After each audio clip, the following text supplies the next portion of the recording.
আমার ঘেরে মাছ ধরার একটি চিত্র তুলে ধরলাম আপনাদের সঙ্গে। ঘেরের পাড়ে তরমুজের চাষ হচ্ছে এখন, এরপর শীতকালে হবে টমেটো।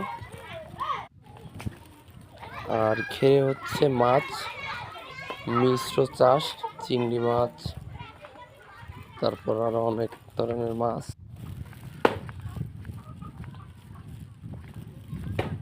এখন সব ধরে বিক্রি করে দেওয়া হবে।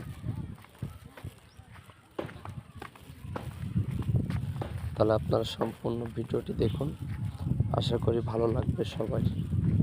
ধন্যবাদ সকলকে।